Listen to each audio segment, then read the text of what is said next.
İsmail Kemal anlatırken haşre girdi, kainatın parçalarına girdi, kainattaki hikmete girdi. Şimdi diyor ki kainatın umumuna bak, israf ve iktisattaki muazzam hakikati gör. Hiçbir şeyi israf göremeyeceksin diyor umum kainat içerisinde. Şimdi böyle gülleri yapıyor soluyor ama mesela bütün buğdaylar toplanıyor mu yoksa görmediğimiz bir yerde buğday arpa çıkıyor mu? Mesela benim anam semizotundan börek yapar. Çok da güzel olur. Böyle yağlı yağlı. Ne derler? Yaban otudur değil mi? Birinin bahçesinde çıkar, rıza alırlar, gider toplarlar semizotunu. Şimdi bu gösteriyor ki semizotu böyle özene ekenden ziyade umuma yayılmış bir ot. Doğru mu? Hepsini börek yapmıyoruz ama. Değil mi? Sonbahar, kış girdi mi semizot da yaprağı döküyor. Ölüyor gidiyor. Şimdi bu israf olmuyor mu? Niye olmuyor? Semizotu az önce anlatıma göre sadece gıda ürünü olarak bende bir değeri varsa benim darlığımın göstergesidir bu. Çünkü semizotunun tek vazifesi bu değil yani. Hadi gıdayı köşeye bırak, zaten oksijen üretmesi değil mi? Ayrı bir şey. Kim bilir hangi böceğin, hangi canlının ayrı gıdalarıdır. Hadi bunları da köşeye koyalım. Gülleri ele alalım. Değil mi? Yenebilen bir şey değil yani. Gerçi her şeyin reçelini yapabilen özel güçlü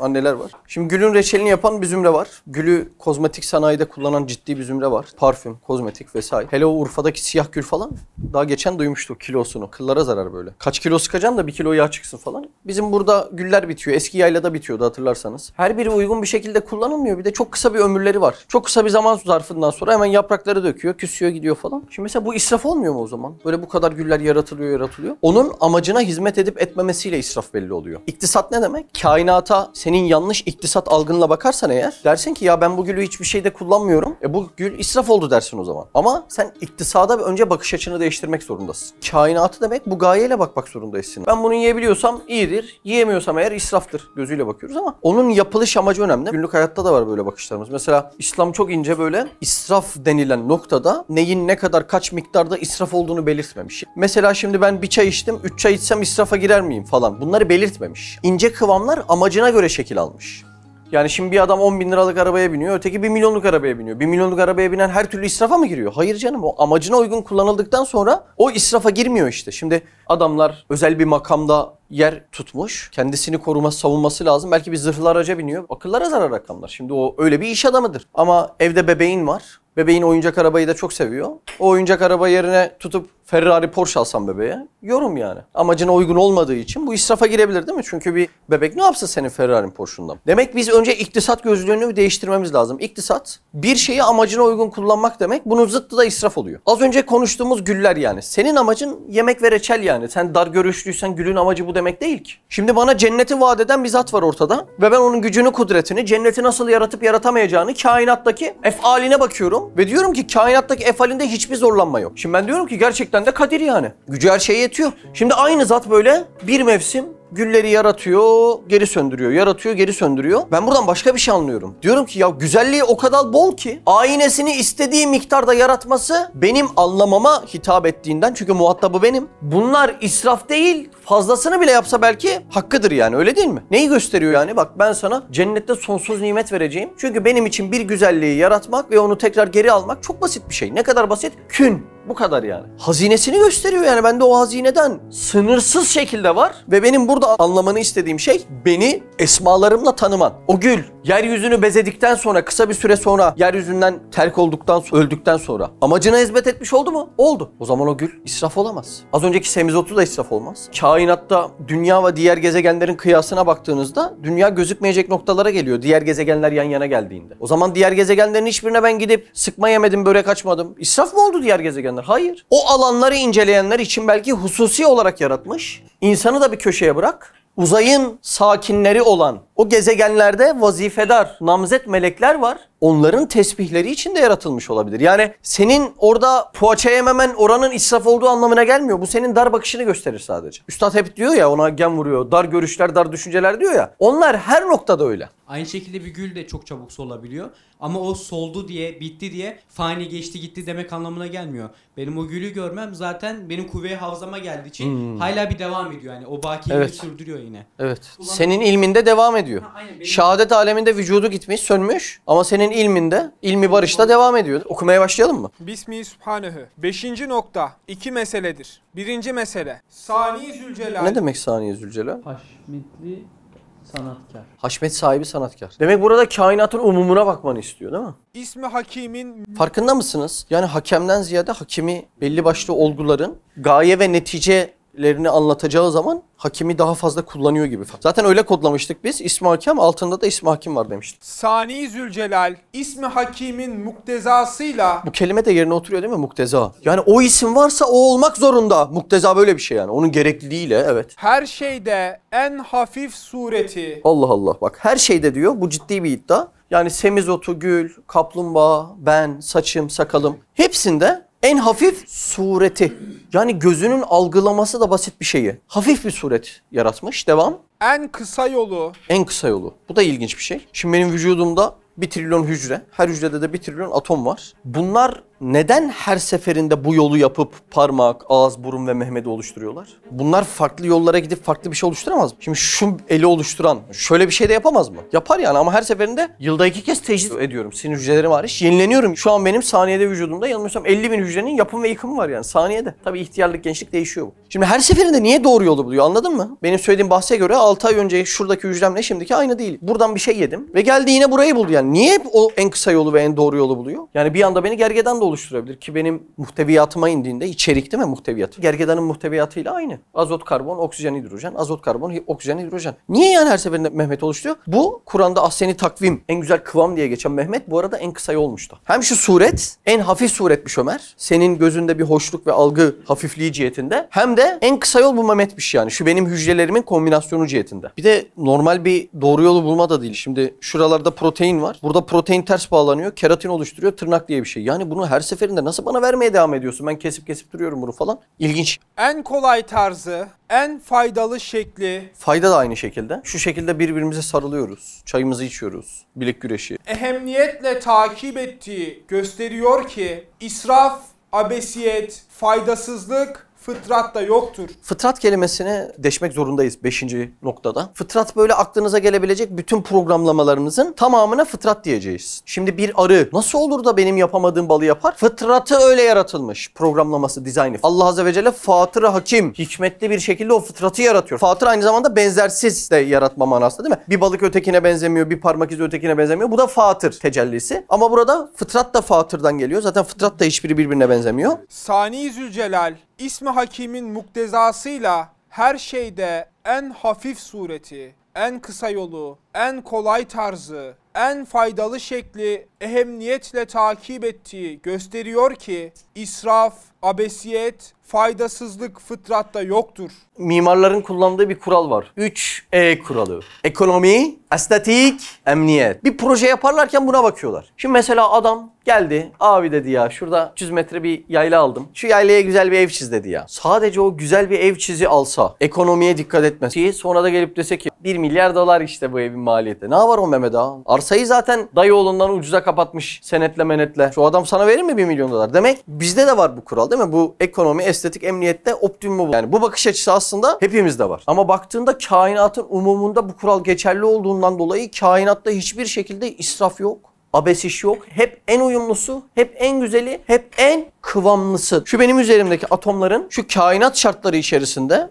daha güzel bir Mehmet'i oluşturması mümkün değil yani. En uygunu buydu ve yaratıcı bunu yarattı. Nizam, intizam, o bahsi tekrar hatırlatayım. Nizam, intizam varsa irade var dedik. Kasıt var dedik. İrade ve kasıt varsa da netice bir semere var dedik değil mi? Meyve var dedik. Şimdi tüm enler insanda toplanmış. Şu tasarımdan neyi çıkarıp şuraya koyalım dersen elinde kalır. Çünkü bu tasarım nizamlı ve intizamlı bir irade kullanılmış ve bir netice için yaratılmış.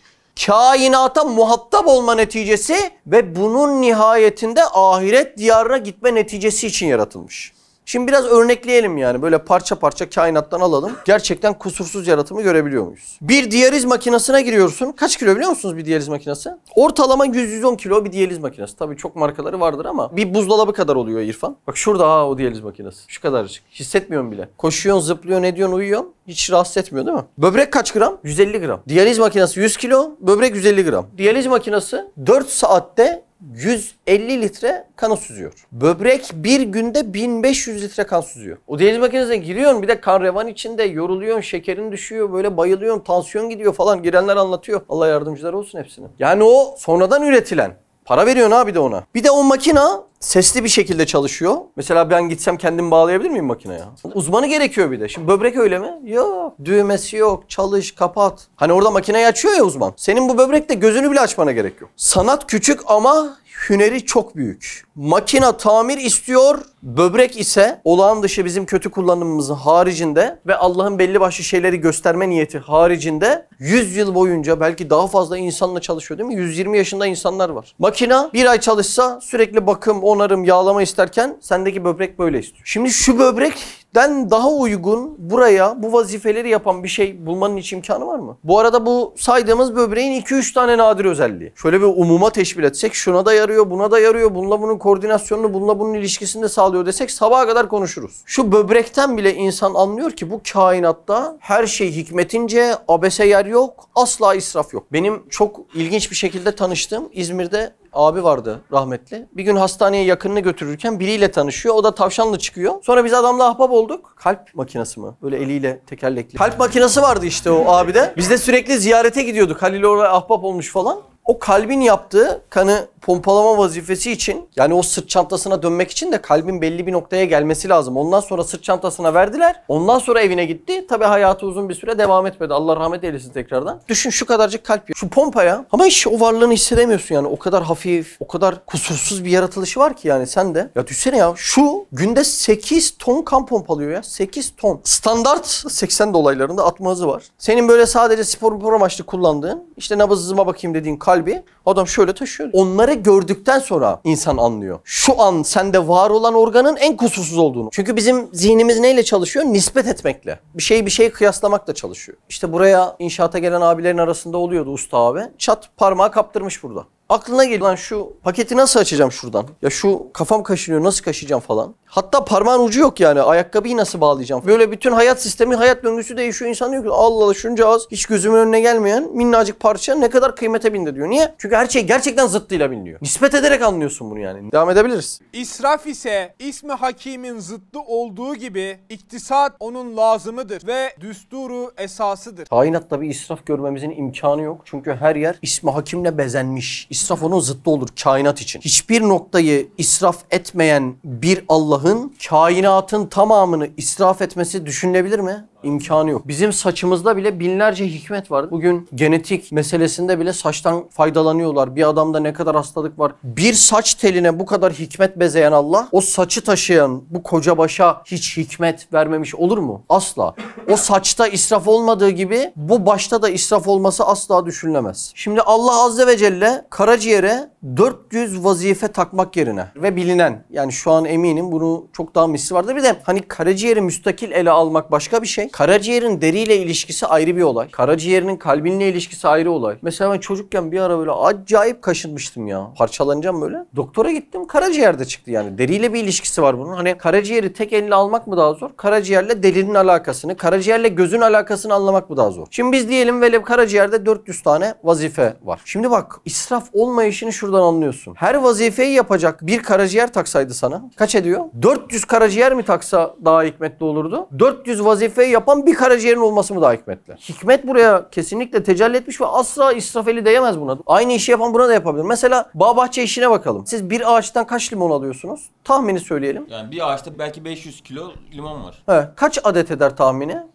Hani Tahmini de 2000 tanesin. 2000 limon. Şimdi bak bir ağaçtan 2000 limon mu versin? Yoksa her limonu bir ağaca bağlayıp bir ağaçtan bir limon mu versin? Bak şuradaki hikmetlere ve iktisada bakar mısın? Ne kadar amacına uygun. Bir de bir ağaca 2000 tane çiçeği limonu takmış. Bir de her mevsim onu tekrar yeniden veriyor. Şimdi bahçeyi düşünsene bak bir limon ağacı ortalama işte benim boyumdan hani biraz daha uzun desek. Böyle dalları malları desek şu ortası kadar diyelim. Şimdi şu limon ağacı 2000 limon veriyor. Diyelim ki her böyle ağaç bir limon verecek. Sadece Mersin'i komple kapatıp limon ağacı ekmen lazım. Limon ihtiyacı karşılansın diye. Muazzam iktisat dengesini görüyor musun? Bir ateist arkadaş vardı. O böyle ilginç çok affedersiniz de hani böyle basit makaleler oluyor ya. Kusur bulma nazarıyla yazılan falan. Öyle bir makale okumuş. Biz de böyle o dönemler lisedeydik de onun yaşı benden büyük. O daha önce mezun oldu. Böyle denk geldiğimizde çay muhabbette böyle yaratılış üzerine konuşuyorduk illa yani. Çünkü insanın elinde en kıymetli bu var. Ona da onu anlatacaksın. Ne yapacaksın? En son böyle bir makale okumuş. Vücutta 2 kemik abes yaratılmıştır ve israftır diye. Çok duymuşsunuzdur bu böyle muhabbeti. O 2 kemiğin kemiğin hangileri kardeş falan. Birini iyi hatırlıyorum. Diğerini hatırlamıyorum da o. İşte belde bir tane kemik diye anlattı böyle. Bir gün bu içmiş. Kafa güzel. 150-160 ile virajı dönmeye çalışırken çat. Araba takla. Sonra o kemik hastanesine yatıyor falan. Bacağını kaynaştırmak için belindeki o söylediği kemiği alıp kaynaştırmışlar. Yani orada bile yedek parçayı israf gözüyle görme çok ilginç olduğunu düşündüm yani. Öyle değil mi? Yani böyle hani sanki bütün insanın her noktasını zerre zerre biliyorsun. Ne işe yaradığını, ne hikmete binaen yapıldığını biliyorsun da o bel kemiğini de orada çıkarıp bak yani bu israf yaratılmış. Ne demek bu? Ya bu evrimleştik mi demek yani? Yaratıcı yok mu demek? Çok komik. Ben bağlayamıyorum yani değil mi? Böyle neticesi komik meseleler. Ama olayın zihnen değil de böyle müşahadeten benim gördüğüm gibi bağlanması o da çok ayrı bir işaret, ayrı bir hikmetti yani.